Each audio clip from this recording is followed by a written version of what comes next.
Donc dans Matthieu chapitre 16, parce que je pense que tout commence déjà là, Matthieu chapitre 16, à partir du verset 13. Matthieu 16, à partir du verset 13. Donc je répète encore, toi qui passes par des choses compliquées, sois fortifié, sois encouragé. Et je prie que ces situations que tu traverses soient l'occasion pour toi de grandir dans la repentance, dans la consécration. Pas l'occasion pour toi d'aller blâmer les gens, de condamner les gens, de blâmer les gens, de murmurer, de calomnier, mais que ce soit l'occasion pour toi de te repentir, d'aspirer à ce que ton cœur soit changé, d'aspirer à ce que ton cœur soit traité par Dieu, dans l'humilité, tu vois, dans le pardon, dans le renoncement à ta propre justice, à ton ego, ta fierté. Je prie qu'au milieu de ces différents feux, il te soit donné vraiment, de manière personnelle, de vivre, tu vois, ce que tu dois vivre avec Dieu dans ton cœur. Il est aisé de mettre la faute sur l'autre, de pointer les gens, mais c'est une autre chose de se laisser transformer intérieurement par le Saint-Esprit. Et c'est important. Ce que tu ne laisses pas l'esprit faire avec tel ou tel, en toi, ça se fera ailleurs et d'une autre manière. Mais un jour ou l'autre, tu fléchiras, ton cœur y fléchira. Si c'est pas par la douceur et la bonté de Dieu, ce sera à cause de la méchanceté et la dureté du diable. Donc, je prie que ton cœur se laisse dompter par la parole, par le Christ. Dans Matthieu chapitre 16, à partir du verset 13, dans Matthieu 16, 13, voici, Jésus étant arrivé dans le territoire de Césarée de Philippe, demanda à ses disciples, qui dit-on que je suis, moi, le Fils de l'homme?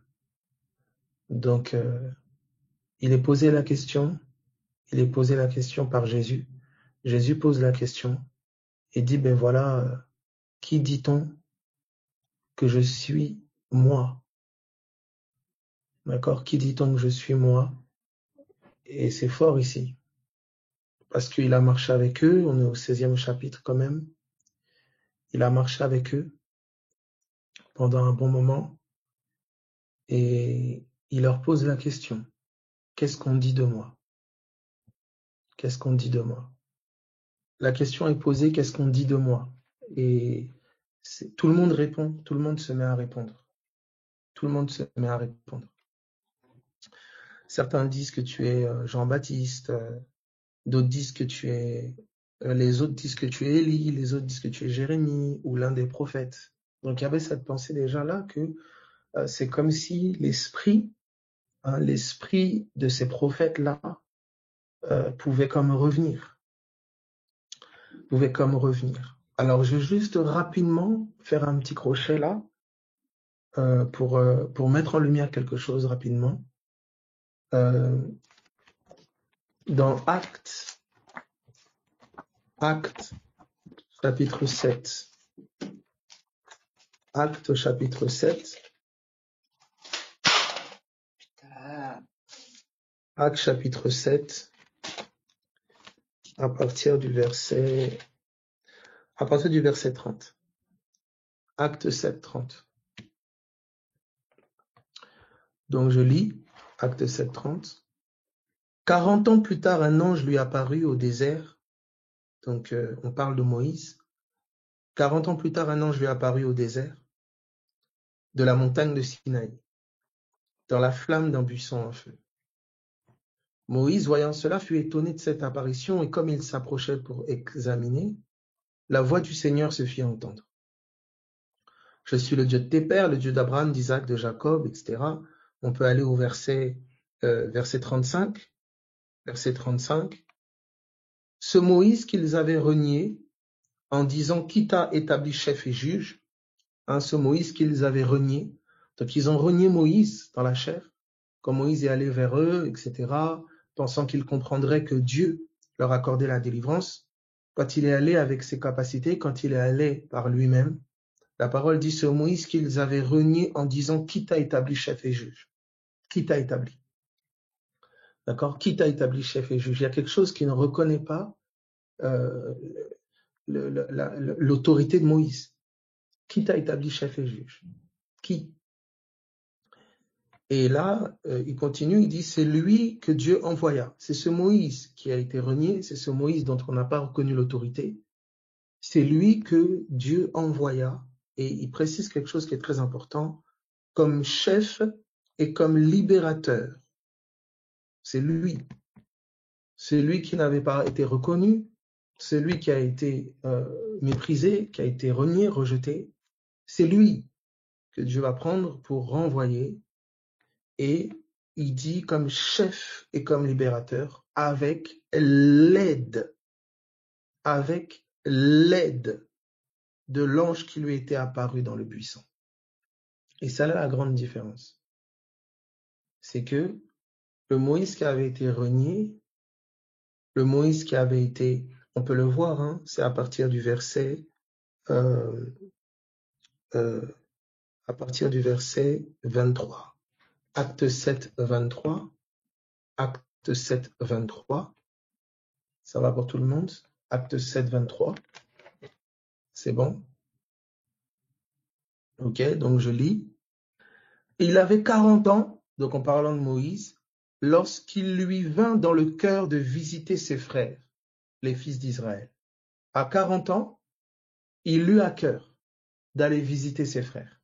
À 40 ans, il eut à cœur d'aller visiter ses frères.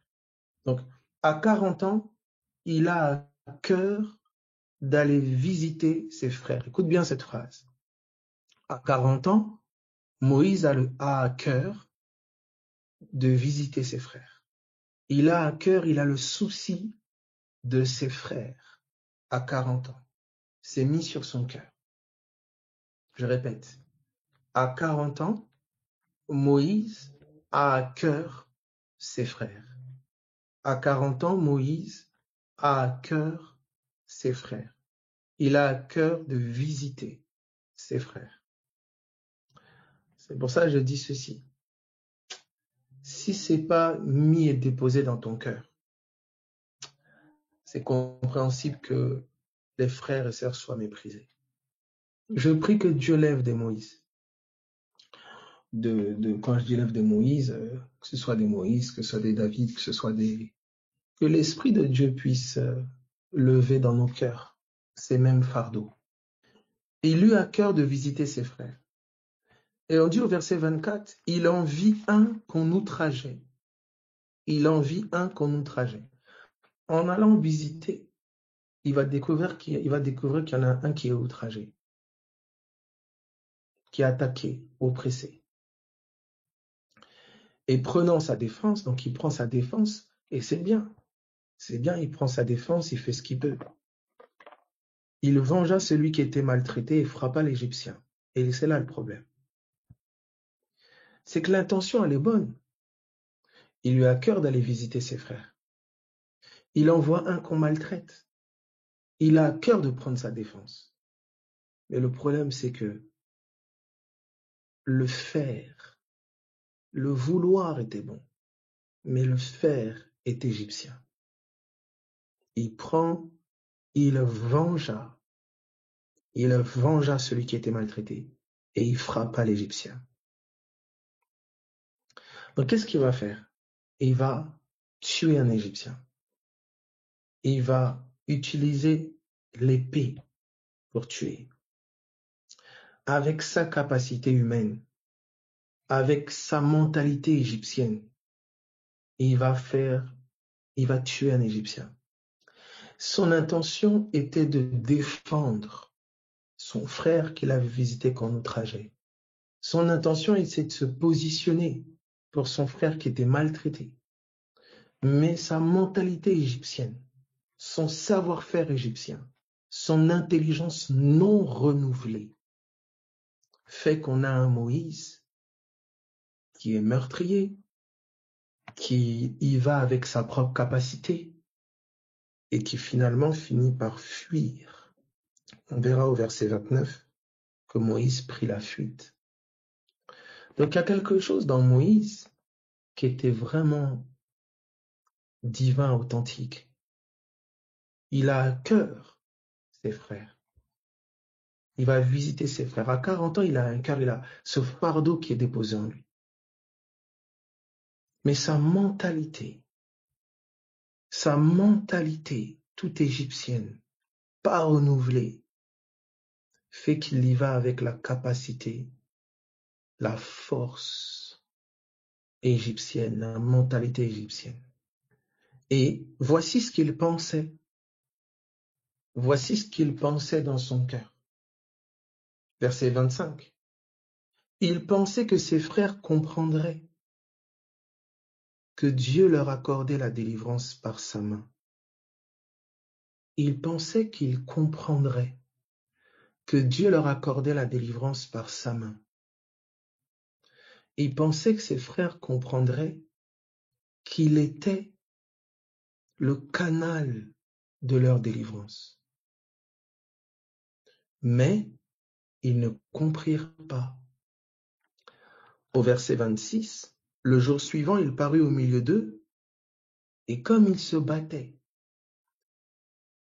il les exhorta à la paix.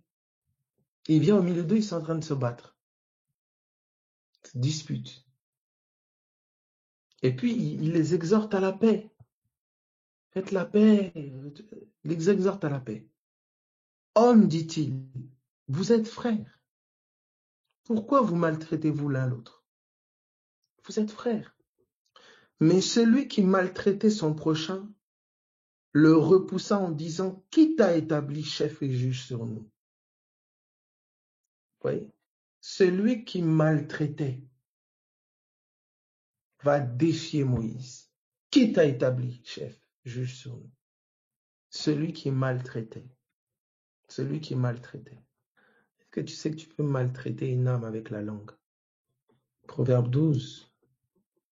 Paroles des méchants. Ce sont des pièges pour verser le sang. J'aimerais dire ici, celle qui calomnie, qui insultait, qui tue avec la langue. Celui qui tue avec la langue, avec l'épée de sa bouche. Maintenant, voilà que Moïse y prend aussi son épée. Il tue maintenant l'Égyptien. Et deuxièmement, il essaye d'établir une paix. Et c'est celui qui maltraitait qui refuse. Et regardez la suite. On lui dit, veux-tu me tuer comme tu as tué hier l'Égyptien? Veux-tu me tuer comme tu as tué hier l'Égyptien? On rappelle à Moïse qu'il a tué. Et voici maintenant notre Moïse. Il dit, à cette parole, Moïse prit la fuite. À cette parole, Moïse va prendre la... Il y a des paroles qui font fuir. Là, tu prends position, tout ça, voilà. Moïse a pris position. Comme il n'était pas assisté. Il y a des paroles que, voilà. À cette parole, Moïse va fuir. Et il alla séjourner dans le pays de Madian où il engendra 2 fils. Il fuit. Il fait sa famille. Il fuit. Il fait sa famille. Voici au verset 30. 40 ans plus tard, un ange lui apparut. 40 ans plus tard, un ange lui apparut. Pendant 40 ans, Moïse, il est avec des chèvres, ses enfants, le mari, femme, il construit sa petite vie pendant 40 ans. Je ne sais pas ce qui se passait dans son cœur pendant toutes ces années. Mais une chose est certaine, c'est qu'à un moment, un ange lui apparut. J'aime parce que le ciel n'oublie pas ses projets, n'oublie pas ses desseins. Et même si Moïse, peut-être pendant 40 ans, il avait peut-être mis ça dans un coin de son cœur ou je ne sais où, le ciel avait enregistré la délivrance et la libération des Hébreux. C'est pour ça que je dis au nom de Jésus, même s'il y a des hommes qui sont retournés à leurs chèvres, même s'il y a des hommes et des femmes qui ont pris fuite et qui ont laissé les Hébreux captifs, je sais que le ciel entend les gémissements des Hébreux et que le ciel a programmé la délivrance de son peuple. C'est pourquoi je dis au nom de Jésus-Christ de Nazareth, quelle que soit la captivité encore, je sais que Dieu envoie ses anges. Je sais que Dieu envoie ses messagers. Et il est dit ici, 40 ans plus tard, un ange lui apparut au désert. Et Moïse, voyant cela, verset 31, il fut étonné de cette apparition. Et comme il s'approchait pour examiner, la voix du Seigneur se fit entendre. Il est étonné de cette apparition. Et comme il s'approchait pour examiner, je répète, il fut étonné de cette apparition. Il fut étonné de cette apparition. Écoute bien, s'il te plaît. J'aimerais prendre là, si étonné, et j'aimerais que ton oreille entende apparition d'une manière aussi particulière. Il fut étonné de cette apparition. Il est étonné. Et étonné, on a ici étonnement, crainte. Hein? Être dans l'admiration. Quand il est étonné, il y a une crainte. Donc, il est... Merci Jésus. Il fut étonné de cette apparition. Il est étonné, il a une forme de crainte, il est admiratif. Et comme il s'approchait pour examiner, je prie, alléluia, alléluia. Je prie que tu t'approches pour examiner l'apparition. Approcher, apercevoir, considérer, remarquer, veiller, regarder, considérer attentivement. Moïse commence à considérer attentivement cette apparition. Moïse commence à considérer attentivement cette apparition. Laisse-moi t'aider. Une apparition, c'est avec les yeux. Tu vois, quelque chose t'apparaît. Et il est dit ceci, l'apôtre Paul prie pour que les yeux de notre cœur s'illuminent. Les yeux de notre cœur s'illuminent. Et dans le livre de Genèse, on va voir ensemble, on a déjà eu à voir, que Ève, elle vit que l'arbre était précieux pour ouvrir l'intelligence. Quand elle en mangea, les yeux de l'un et de l'autre s'ouvrirent. Donc on a vu cette connexion entre les yeux et l'intelligence. Tout le monde entend ça? La connexion entre les yeux et l'intelligence. Les yeux de ton cœur, c'est ton intelligence, c'est tes pensées. Les yeux de ton cœur. Donc ici, nous voyons une apparition aux yeux de Moïse. Et pour toi, j'aimerais voir aussi une compréhension à ton cœur. Je répète. Pour Moïse, ici, nous sommes en train de regarder et voir une apparition à ses yeux. Et pour toi, je dis ceci, une compréhension à ton intelligence. Et il y a des choses qui veulent apparaître. Autrement dit, il y a des choses que Dieu veut te faire comprendre. Il y a des choses dont il veut te faire prendre conscience. Mais voici l'attitude de Moïse. Moïse sur cette montagne. Il était sur la montagne. Et je rends grâce à Dieu parce que dans la flamme d'un buisson en feu, dans la flamme d'un buisson en feu, un ange lui apparut. Un messager lui est apparu. Oh Seigneur Dieu, je prie que le message te soit communiqué dans la flamme du feu de l'esprit.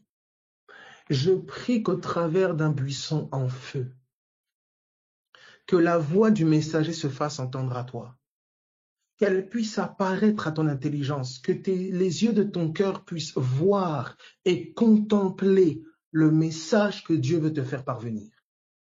Je répète, je dis, je prie qu'un feu puisse être allumé afin qu'un message puisse apparaître à ton intelligence, afin que tu comprennes, que ton cœur prenne conscience. Note ça. Comprendre du cœur. Prendre conscience. Prendre conscience. Quand ton cœur comprend, tu prends conscience profondément. Tu prends conscience. C'est pas une compréhension intellectuelle, là, oh, ben j'ai compris tel verset, j'ai déjà lu ma Bible. Non. Quand ton cœur comprend, il y a quelque chose en toi qui prend conscience. Oh, j'avais déjà entendu ça. Mais là, quelque chose en toi prend conscience. C'est pour ça que la compréhension intellectuelle, elle peut venir après une écoute. Tu écoutes quelque chose, mais la prise de conscience, elle vient par le Saint-Esprit, par différents canaux. L'expérience, la lecture, méditation, prière. Tu t'exposes à l'Esprit qui va te donner de prendre conscience de la parole de Dieu. Prendre conscience. Tu sais avec la tête. Tu as entendu des choses. Et l'Esprit de Dieu, l'inspiration divine, veut donner à ton cœur de prendre conscience. Prendre conscience. Prendre conscience que Jésus est vivant. Prendre conscience qu'il est ta vie. Prendre conscience que tu te sens sur tellement de choses futiles, éphémères. Prendre conscience du caractère vital pour ta vie de la parole de Dieu. Prendre conscience. Prendre conscience. Et ici, Moïse, il voit donc ce buisson, il voit cette apparition. Et j'aime cette phrase, il est dit, comme il s'approchait pour examiner. J'ai pris que tu examines tes apparitions.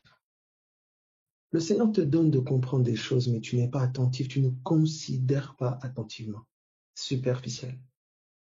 J'ai eu un songe, le Seigneur m'a fait prendre conscience de ça quand j'écoutais tel message. C'est une mini-apparition. C'est une apparition à ton cœur. L'apparition à ton cœur, c'est la prise de conscience, c'est la compréhension. Oui, quand ton cœur prend conscience, comprend quelque chose, c'est une apparition intérieure. C'est une apparition à ton cœur.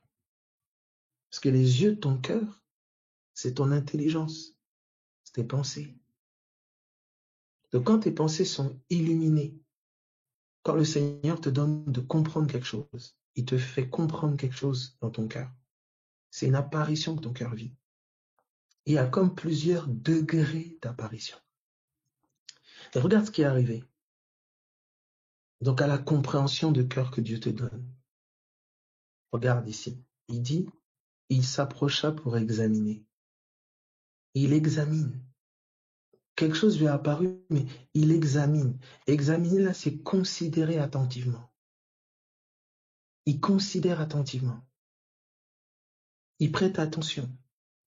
Le Seigneur t'est apparu dans des songes, dans des compréhensions, dans des révélations, dans des visions, Est-ce que tu as considéré attentivement? Est-ce que tu as le temps de considérer attentivement? Tu vois, il dit, et comme il s'approchait, pour pouvoir considérer attentivement, on dit, tu dois t'approcher. T'approcher. Abel, comment je m'approche du Seigneur? Comment? Ce à quoi tu prêtes attention. Ce à quoi tu prêtes attention. C'est ce de quoi tu t'approches. Ce à quoi tu prêtes attention. Ce à quoi tu prêtes attention. C'est ce de quoi tu t'approches. Tends l'oreille vers mes discours. Prête l'oreille à mes discours. Sois attentif à mes paroles. Prête l'oreille à mes discours. Proverbe 4:20. On t'invite à être attentif. Le Seigneur veut ton attention. Ce à quoi tu prêtes l'attention. Ce vers quoi tu tends l'oreille. C'est ce de quoi tu t'approches. Regarde de quoi tu t'approches. Tu t'approches des conflits. Tu t'approches de la haine. Tu t'approches de toutes sortes d'esprits mauvais. Regarde ce à quoi ton cœur prête attention. Diagnostic de tel, diagnostic de tel. De quoi tu t'approches? Ton cœur s'approche de ce à quoi il prête attention. Ce à quoi tu t'intéresses, ce vers quoi tu tends l'oreille, ce à quoi tu prêtes attention, c'est ce vers quoi ton cœur s'approche. C'est ce vers quoi ton cœur s'approche. Et ce qui veut gagner ton attention, c'est ce qui t'approche. Quand on s'approche de toi intérieurement, spirituellement, on veut gagner ton attention. On t'approche. C'est si on te tape sur l'épaule, on t'appelle, hé. Tu commences à prêter attention à des bêtises. Tu commences à prêter attention à des choses qui n'ont rien à voir avec le royaume. Ça commence à obséder ton cœur. On t'a abordé. On t'a abordé. Je répète, on t'a abordé. Proverbe chapitre 7. Avant d'aller dans Proverbe chapitre 7, je vais d'abord aller avec vous dans 2 Corinthiens chapitre 11. Tu entends ça? Essaye d'aller doucement. J'aimerais que ton cœur puisse, par le Saint-Esprit, prendre conscience. Ton attention. Voilà pourquoi on t'attaque de toutes parts, de tous côtés. On distrait ton attention, on distrait ton cœur. Et ça va à gauche, à droite, ça fuse à gauche, à droite. Ton cœur est comme pris de toutes parts. On veut ton attention. Dieu veut ton attention, Satan veut ton attention. Et sur cette montagne-là, on a attiré l'attention de Moïse. Et Moïse s'approche pour examiner. Il s'approche pour considérer.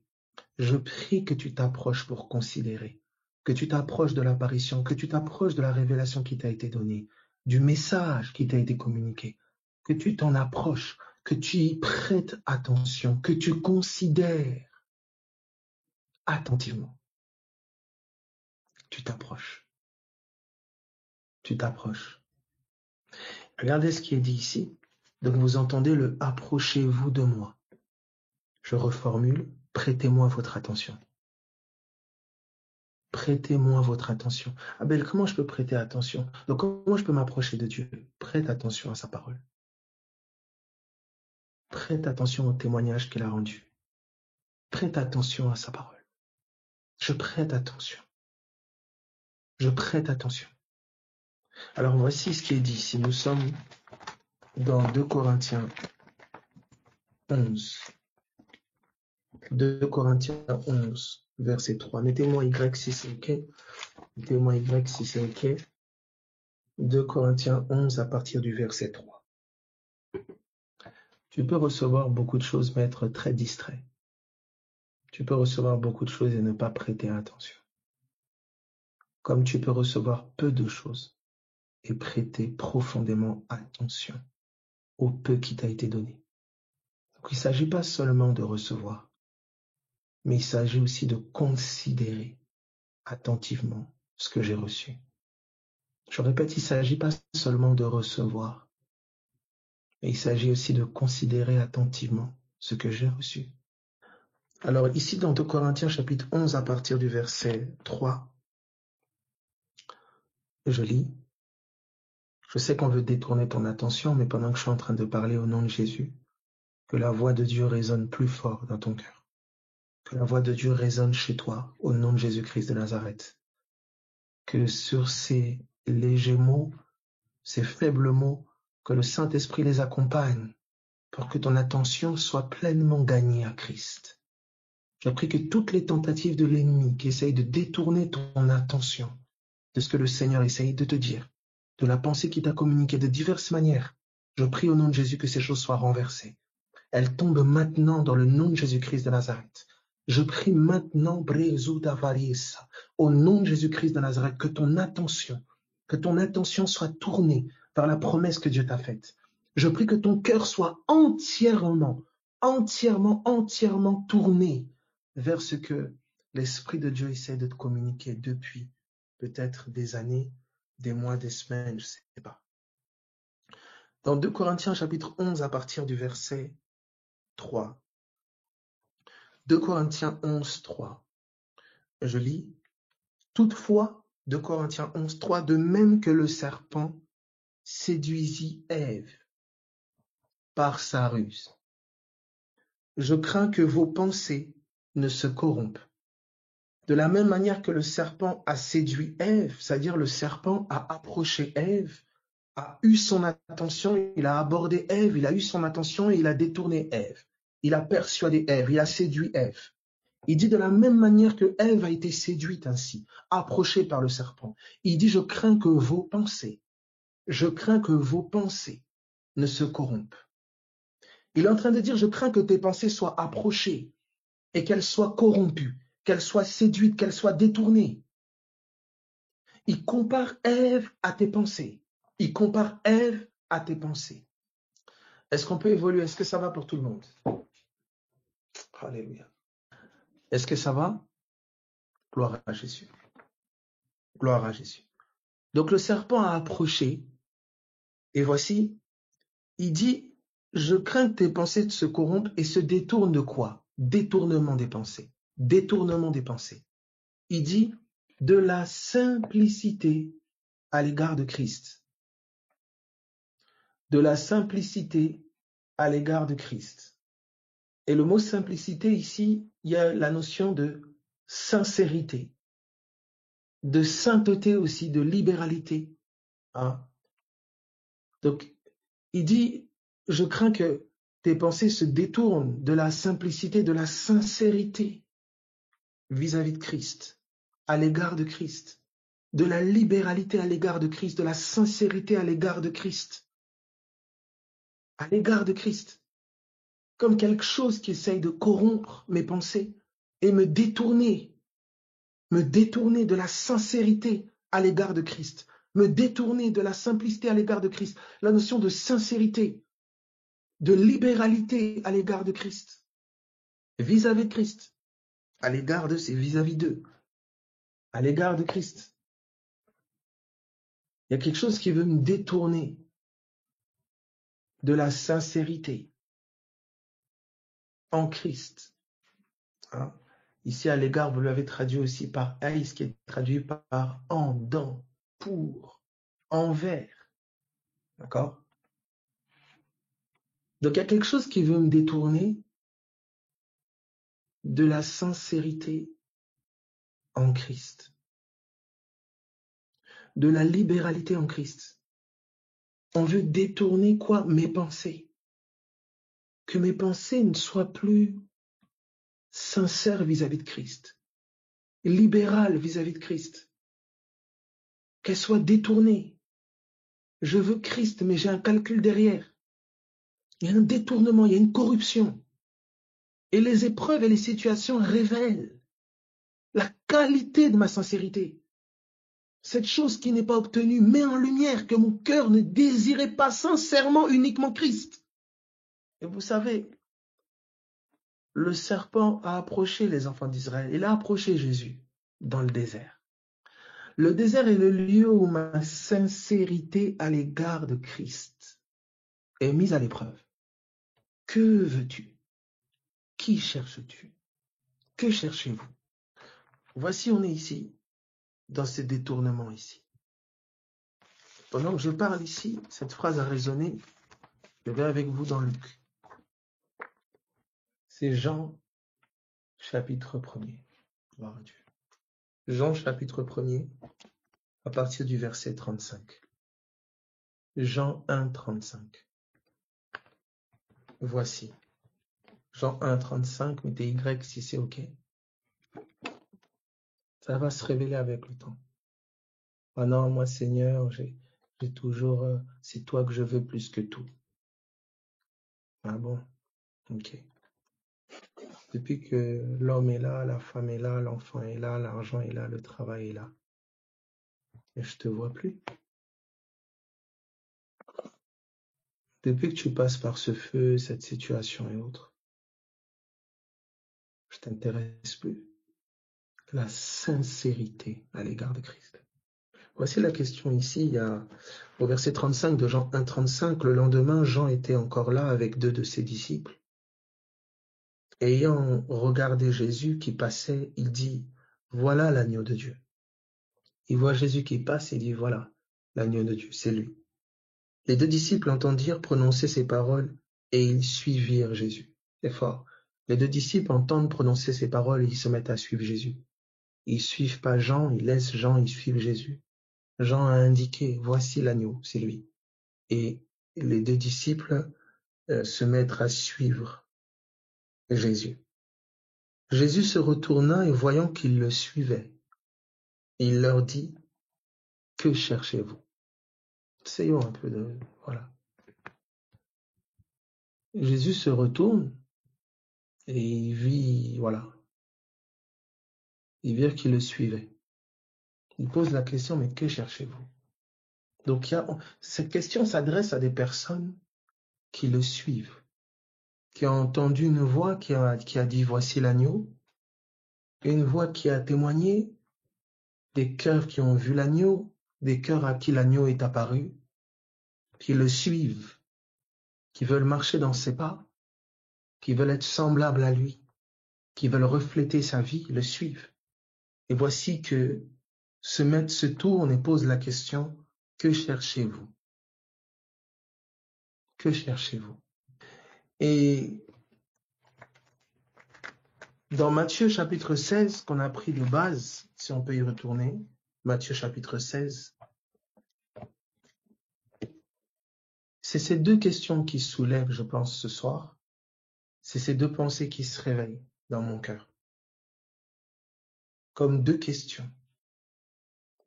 Ici, dans Matthieu 16, à partir du verset 14, ils répondirent les uns, disent que tu es Jean-Baptiste. Ils posent la question, qui dit-on que je suis, moi le Fils de l'homme? Il dit, qui dit-on que je suis? Qui dit-on que je suis? Tout le monde répond. Certains disent que tu es Jean-Baptiste, les autres Élie, Jérémie, l'un des prophètes. Et on arrive à cette question au verset 15, et vous, leur dit-il, qui dites-vous que je suis? C'est cette première question-là, déjà. Ces deux questions. Qui dites-vous que je suis? Que cherchez-vous? Qui dites-vous que je suis? Que cherchez-vous? Qui dites-vous que je suis? Que cherchez-vous? Je trouve que ces questions-là sont vraiment importantes. Parce que à ces deux questions-là, Jésus va y répondre d'une autre manière à Philippe. Il va dire à Philippe, je pense, et à Thomas, ça fait si longtemps que je suis avec toi, tu m'as toujours pas connu. Qui dites-vous que je suis? Et il dira, vous savez où je vais. Vous en connaissez le chemin. Que cherchez-vous? C'est là les deux questions que je poserai pour aujourd'hui. Pour aujourd'hui, ce soir. Je prie que tu médites ça. Je prie que le Seigneur fasse grâce, que nous soyons dans des cœurs à cœur, là. Parce qu'en réalité, beaucoup d'informations sont cumulées dans la tête, beaucoup de choses sont sues, oui, très bien. Mais voici, avec quoi le cœur reste-t-il? Le cœur reste avec quoi? Et voici la question que je soulève ce soir. Qui dites-vous que je suis? Si je peux reformuler, qui suis-je pour toi? Le Saint-Esprit pose cette question. Et la deuxième, c'est que cherches-tu? Qu'est-ce que tu veux? Essaye là de réfléchir à ça. Essaye de méditer ça. Tu as traversé des choses, tu as rencontré des situations, il y a eu diverses situations, épreuves et autres, etc. Aujourd'hui, peut-être même tu connais pas, ou tu connais, je sais pas qui est là, mais c'est cette question-là qui est posée aujourd'hui. Premièrement, qui suis-je pour toi? L'Esprit de Dieu pose la question. Qui il est pour toi? Tu es mon meilleur ami. Est-ce que c'est vrai? Je suis ton meilleur ami? Est-ce qu'un meilleur ami est traité de la sorte? Tu es mon avocat. Ah bon? Pourquoi tu te défends toi-même et parles autant? Tu es mon père. Ah, je suis ton père. Ah bon? Essaye de t'asseoir. Qui suis-je? Je ne te demande pas d'aller regarder la vie de ton mari, de ta femme, de tes frères, tes sœurs, d'aller regarder les gens. Non. C'est à toi que je pose la question. C'est à toi qu'elle est posée. Qui suis-je pour toi? Le deuxième point, c'est celui-ci. Je pense qu'il veut tout être pour nous. Il s'est donné entièrement. Dieu a tant aimé le monde qu'il a donné son Fils. il a donné entièrement. Il veut être l'espace, la personne que tu lui permettras d'être dans ta vie. Qui il est? Ça commence déjà là. Qui il est pour toi? Deuxièmement, que cherches-tu? De l'argent? Un mari? Une femme? Des enfants? Une maison? Des voitures? La renommée? Du pouvoir? Le succès? La reconnaissance? L'affection? Que cherches-tu?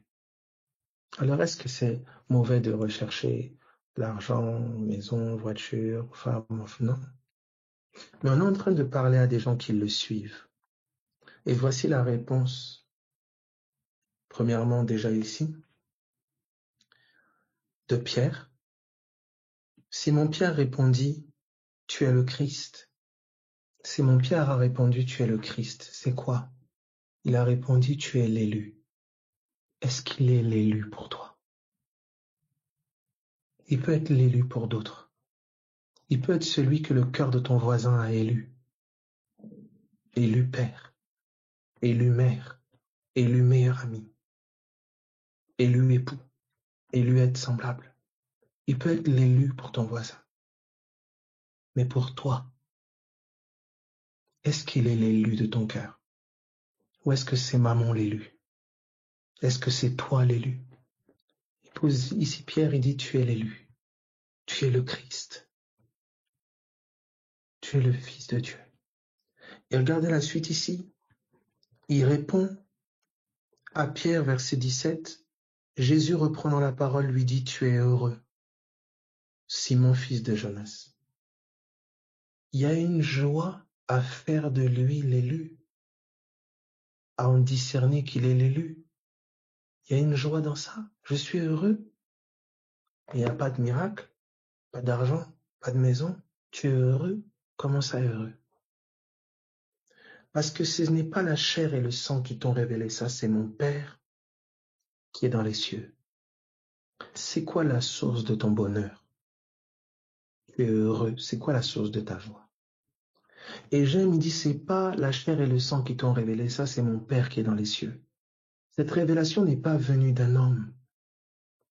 Avant, il a posé la question, qui dit-on que je suis? Il a éprouvé les dires des hommes. Tout le monde a répondu. Mais quand il dit, et vous, qui dites-vous que je suis? C'est pas un homme qui a raconté à Pierre. C'est venu du ciel. C'est pas un homme qui a raconté à Pierre. C'est pas un homme qui est censé te raconter qu'il est ton meilleur ami, qu'il est ton époux, qu'il est ton médecin, qu'il est ton appui. C'est pas un homme. C'est pas un pasteur. Non, c'est pas un homme. Ça doit venir du dedans. Ça doit venir du ciel. Qui il est pour toi? C'est ça. On dit à Pierre, tu es heureux. Ça, c'est la réponse ici de Pierre. Et il dit, Pierre, écoute bien, Pierre, et moi, verset 18, et moi je te dis que tu es Pierre. En me découvrant, tu te découvres. En me découvrant, tu te découvres. Moi, je te dis que tu es Pierre.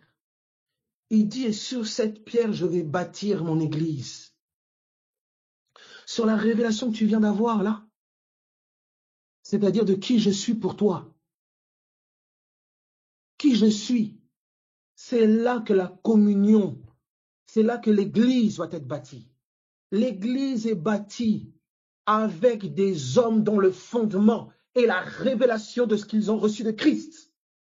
Ce n'est pas un groupe de gens qui se rencontrent parce qu'ils s'ennuient. Non. L'église est constituée d'hommes et de femmes dont la fondation est la révélation personnelle qu'ils ont reçue de Jésus. Parce que j'étais dans la poubelle, il m'a pris. Parce que je n'avais personne, il a été mon ami. Il a été pour moi un père, il a été pour moi une mère, il a été pour moi un ami, il a été pour moi un pourvoyeur, il a été pour moi le sauveur de mon âme. C'est sur la révélation de qui il est pour toi que l'Église peut se bâtir. Lorsque 60 personnes quittent Jésus, Jean chapitre 6, Jean chapitre 6, Jean chapitre 6, à partir du verset Jean chapitre 6 à partir du verset 60.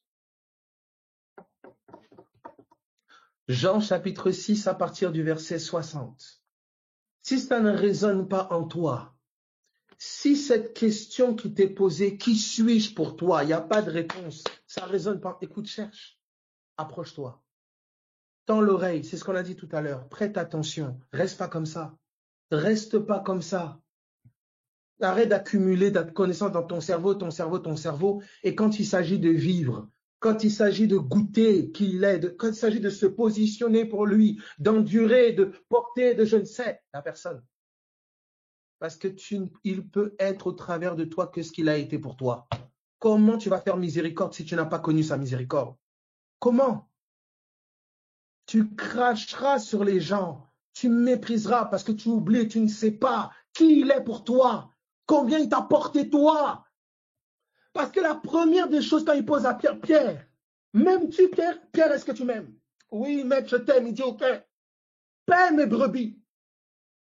Paie mes brebis.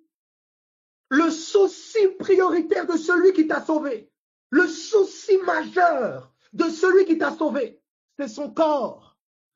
Jean chapitre 6 à partir du verset 60. Jean 6, 60. Plusieurs de ses disciples, après l'avoir entendu, dirent, cette parole est dure, qui peut l'écouter? Cette parole est dure, qui peut l'écouter? Plusieurs de ses disciples, après l'avoir entendu, ils ont entendu, non, c'est dur. Qui peut entendre ça? Voici, Jésus, sachant en lui-même que ses disciples murmuraient à ce sujet. Quand il y a murmure, généralement, il y a incompréhension parfois, ou il y a parfois parole trop dure. Quelqu'un dans la parole l'appelle, ça l'appelle, c'est trop dur. Vous allez voir les murmures. Ah oui, donc, tout ça, moi je trouve que c'est exagéré, comme ça, et tout ça, c'est de l'idolâtrie, c'est extrême. Écoute-moi, arrête ton cinéma, arrête tes blagues. La réalité, c'est que l'appel de la voix, l'appel du sacrifice à laquelle la voix t'appelle, tu refuses. Écoutez mes amis, c'est ça qui va dire dans le Matthieu qu'on va prendre tout à l'heure, que celui qui veut me suivre se charge de sa croix. La croix là, qui l'inflige? Ton frère, ta sœur, ton prochain. Il n'y a pas de le suivre sans l'amour, ça n'existe pas. Toute révélation, elle contribue à incarner davantage dans mon cœur le caractère du Seigneur. Toute révélation. C'est-à-dire une révélation qui n'engendre pas en moi l'évangile, c'est-à-dire la mort quant à ma chair, la vie quant à l'esprit. Or, nous savons que nous sommes passés de la mort à la vie parce que nous aimons les frères. Le pardon, l'humilité, la patience, le caractère de Dieu. Cette révélation est vaine. Il y a beaucoup qui pensent que tu connais tes versets, tu connais dans ta tête tout ça, et en situation pragmatique où tu es offensé, rejeté, méprisé. C'est là. La croix, elle travaille mon caractère. Elle travaille mon cœur. Elle fait une œuvre en moi. Et cette œuvre d'édification en moi, elle contribue à l'édification du nous. C'est premièrement toi qui es visé. Un tel m'a fait ça, un tel m'a dit ça, un tel m'a dit ça. Ce n'est pas la priorité du ciel. Ce qu'ils t'ont fait, ou ce qu'ils n'ont pas fait, ou ce qu'ils ont dit, ce qu'ils n'ont pas dit. Mais c'est ton caractère, ton cœur. L'homme charnel va regarder au dehors et pointer dehors. Le ciel regarde la poutre dans ton œil. Le travail que le Saint-Esprit fait au-dedans de toi. Tu ne peux pas échapper à ce travail-là. Tu ne peux pas échapper. Tu pourras aller dans tous les groupes, toutes les assemblées, toutes les religions, tout. Tu ne peux pas échapper à l'œuvre du cœur. C'est là que Dieu se rencontre. C'est là. Si comment je te parle, ça ne te plaît pas. Parce que j'ai parlé fort, parce que je suis chauve, je suis barbu, je suis ce que tu veux, je crie pas, je douche pas de. Écoute-moi, ça va pas, écoute bien. C'est pas ça qui va déterminer ton éternité, ton cœur là. Je suis un vil instrument, un tas de viande dans lequel Dieu habite, comme toi. mais ton cœur. Ton cœur. Parce que ce jour-là, il n'y aura pas moi, il n'y aura pas ton voisin, ta voisine, ton mari. Non. Dans le lieu qui est ton cœur, c'est Dieu qui se rencontre là. Il n'y a pas d'excuse. C'est cette question. Qui suis-je pour toi? Et que cherches-tu? Seigneur, je ne te cache pas que moi je cherche quelqu'un. Je cherche un homme, je cherche une femme, voilà. Je sens que j'ai besoin de ça, Seigneur. Ok. L'Esprit de Dieu va commencer à œuvrer, à enseigner, je ne sais pas moi. Que cherches-tu? Voici la réponse ici dans Jean. Vous avez vu Jean ici. Jésus va leur dire, voici, quand les 60 sont partis parce que cette parole est trop dure, Jésus pose la question à partir du verset 66. Dès ce moment, plusieurs de ses disciples se retirèrent et ils n'allaient plus avec lui. Verset 66. Dès ce moment, plusieurs de ses disciples se retirèrent et ils n'allèrent plus avec lui. Honnêtement, regarde. Même Jésus, plusieurs de ses disciples se sont retirés, ils ne sont plus allés avec lui, et lui, il était parfait. Toi qui es plein de failles, toi qui es plein d'erreurs, d'imperfections, il y a des gens, parfois, ils n'iront plus avec toi, ou vous n'allez plus aller ensemble. Arrête de pleurer, ressaisis-toi. Est-ce que ça veut dire que ces gens sont plus mauvais, toi tu es plus mauvais ou quoi que ce soit? Non. Il y a une évolution dans la marche avec lui. Il y a une évolution. Mais il y a une chose qui est certaine, c'est ceci. Regardez la suite. Voici ce qui est dit. Jésus dit aux 12, et vous, vous ne voulez pas aussi vous en aller, mais vous aussi là. Donc Jésus n'a aucun souci à rester tout seul. Ah, maître. Il n'avait pas de projet de bâtir un grand truc où il y a du monde, puis c'était pas son problème. Oui, il savait qu'il pouvait rester seul. Mais surtout, voici ce qu'il savait plus profondément. Simon-Pierre répondit, Seigneur, à qui irions-nous? Tu as les paroles de la vie éternelle. Et nous avons cru et nous avons connu que tu es le Christ. Deux choses. Les paroles, ton identité. Les paroles, ton identité. Donc qui es-tu? Qui suis-je pour toi? De Matthieu 16, là. C'est ce qui suis-je là? Tu es le Christ. C'est ça qui a fait que là où tous sont abandonnés, certains sont restés. Ce qui te fera demeurer, c'est de savoir qui il est. Et c'est pas seulement ici pour Jésus.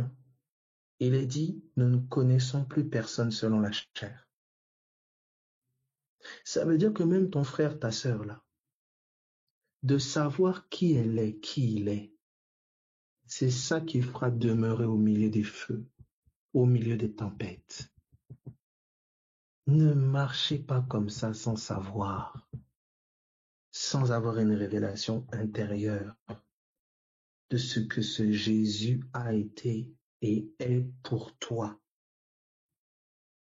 En toi et dans ton frère et ta sœur. Regardez la suite ici. Quand nous retournons dans Matthieu, donc il nous dit, tu es le Christ, tu es l'élu. Mais je retourne dans Jean chapitre 1er, à partir du verset 38. Jean 1, 38. Jean 1, 38. Accroche-toi à la révélation de Jésus. La révélation de Jésus en toi, la révélation de Jésus dans ton frère, dans ta sœur, la révélation de Jésus au milieu des nations ou je ne sais. Sans révélation, c'est-à-dire sans prise de conscience intérieure, sans compréhension de cœur. Il y a des feux. Au lieu de consoler, tu vas casser, briser. Au lieu de faire miséricorde, tu vas condamner. Au lieu de guérir, tu vas blesser. Au lieu de relever, tu vas écraser à terre. Parce que tu ne sais discerner en toi celui qui t'a fait miséricorde, celui qui t'a relevé, celui qui t'a guéri, celui qui t'a justifié. tout commence de qui je suis pour toi. Qui suis-je? Quelqu'un déjà qui se croit juste, elle se croit trop intègre, il se croit trop intègre, il se croit trop dans la vérité. Déjà, si ta vérité là, c'était fait, c'était je sais pas quoi. Bon, qui Jésus, il est ta vérité? S'il est ta vérité, avoir raison, c'est le manifester lui, ou c'est de dire vrai. Je répète, avoir raison, c'est le manifester lui, puisqu'il est la vérité, ou c'est de dire vrai. Bon, si de dire, c'est de dire vrai. Si tu as des symptômes dans le corps et que la parole dit que tu es guéri, qui dit vrai? Quand vous rentrez sur le terrain de la vérité, quand vous rentrez sur le terrain de la justice, quand vous rentrez sur le terrain des vertus, Christ est notre vertu. Celui qui a tort n'est pas celui qui dit faux, premièrement, mais celui qui ne le manifeste pas. Il est notre vérité. C'est comme ça que la femme peut gagner son mari sans parole, mais par sa conduite. Maintenant, je pose la question.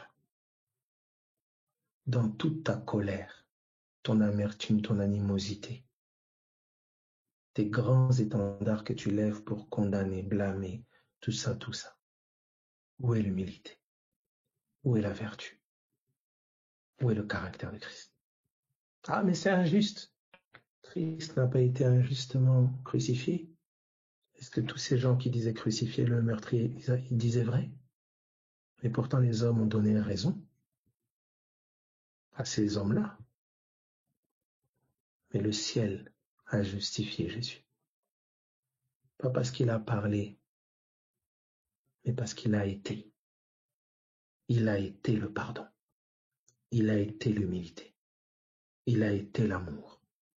Je prie que ces choses traversées et vécues te donnent de te taire pour être et non plus de parler pour nier qui tu es. Tu parles comme un incroyant. Tu parles comme un païen. Tu raisonnes comme un incroyant. Tu raisonnes comme que c'est terrible. Qui es-tu? Mais je ne peux pas répondre à cette question, tu ne peux pas répondre à cette question. Comment pourrions-nous répondre à qui sommes-nous si nous ne répondons d'abord à qui il est pour nous? Alors je dis ceci. Combien de fois t'a-t-il porté? Combien de fois t'a-t-il pardonné? Combien de fois t'a-t-il supporté? Combien de fois tu l'as renié par ton attitude et ton comportement?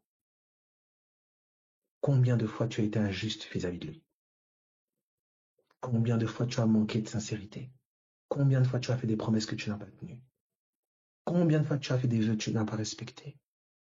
Combien de fois tu l'as mis de côté, méprisé, mais pas consulté, prêté aucune attention? Combien de fois tu n'as parlé en pensant qu'à toi, sans te soucier une seule seconde de ce que lui ressentait et pensait? Si lui devait faire la liste de tout ce que tu as été et tout ce qu'il a porté de toi, on en serait où? À la croix. Qui il est pour toi? Alors voici ici, je terminerai sans doute sur ça, Jean chapitre 1er, à partir du verset 38.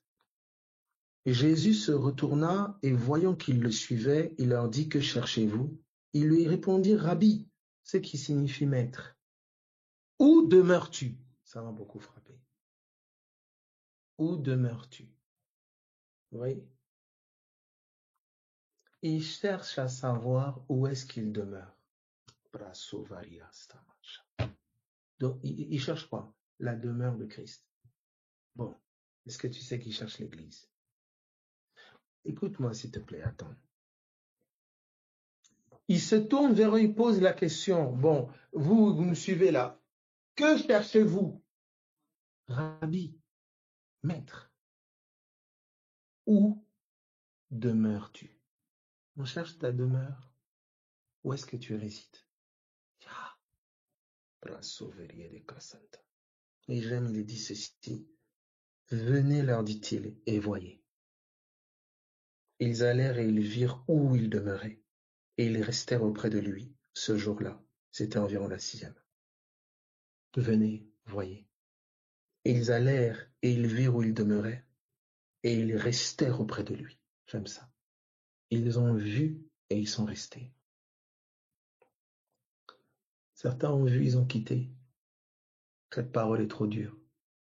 Et d'autres ont vu et sont restés. Je prie que tu sois de ceux qui restent, que tu sois de ceux qui demeurent là où il est. Je vous ferai une place, afin que là où je suis, vous y soyez aussi. Si mes paroles demeurent en vous, vous demeurez en moi. Où demeures-tu? Là où ma parole réside. Où demeures-tu? Donc tu vois que là, que cherchez-vous? Où demeures-tu? Toi, je pose la question, que cherchez-vous? J'avais une plus grosse voiture. Écoute-moi, Père. Oh, je veux une nouvelle chambre pour... Écoute, au nom de Jésus-Christ de Nazareth, hein, sois libéré de toute forme de convoitise charnelle, la mentalité là.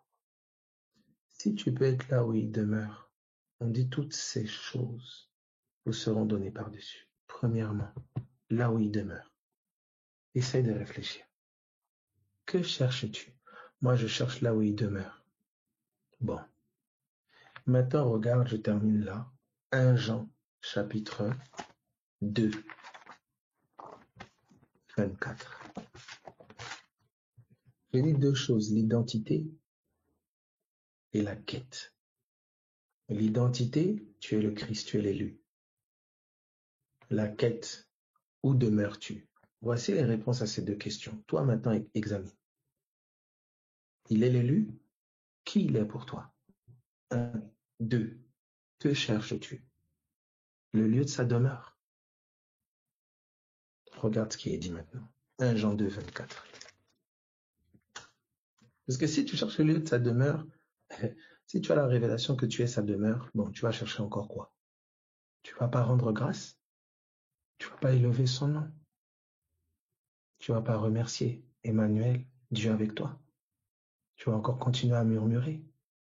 Que cherches-tu? Voici ce qui est dit, 1 Jean 2, 24. Que ce que vous avez entendu dès le commencement demeure en vous. Si ce que vous avez entendu dès le commencement demeure en vous, vous demeurerez aussi dans le Fils et dans le Père. Que cherchez-vous? Où est-ce que tu demeures?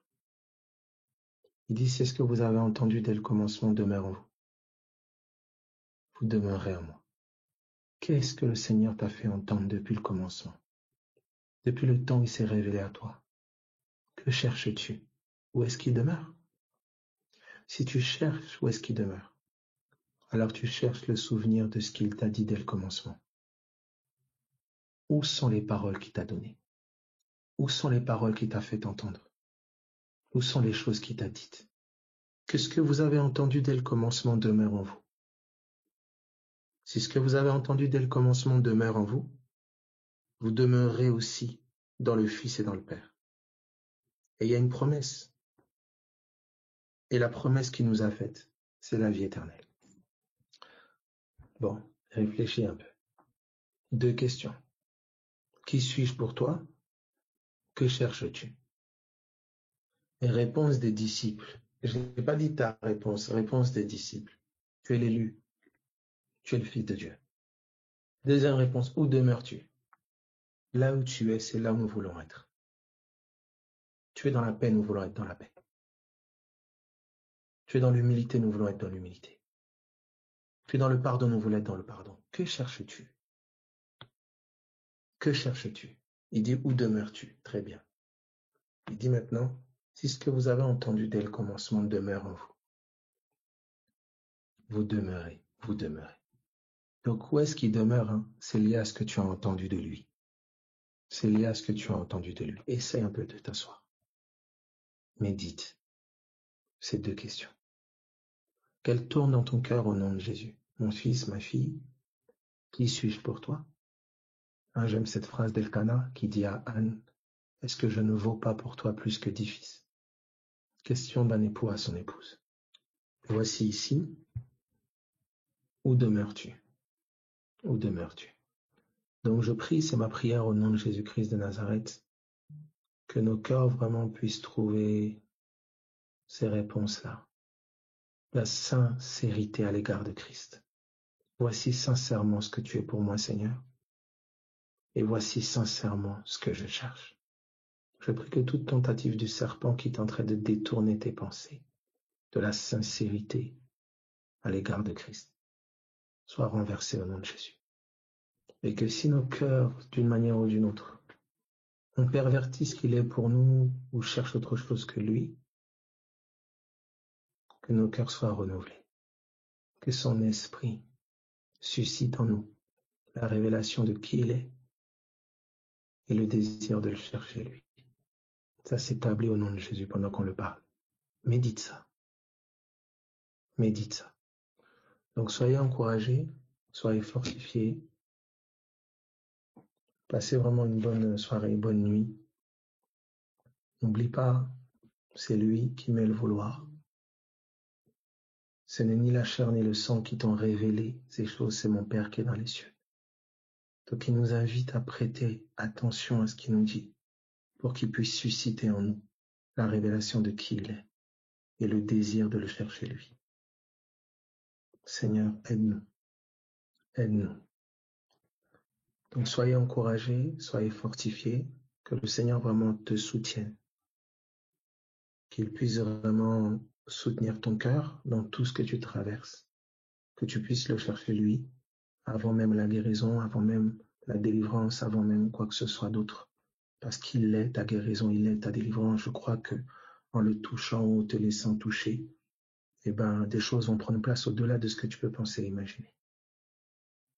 Donc, la religion, peut-être, les hommes nous ont appris à chercher des choses, mais nous prions que le Saint-Esprit nous apprenne à le chercher lui.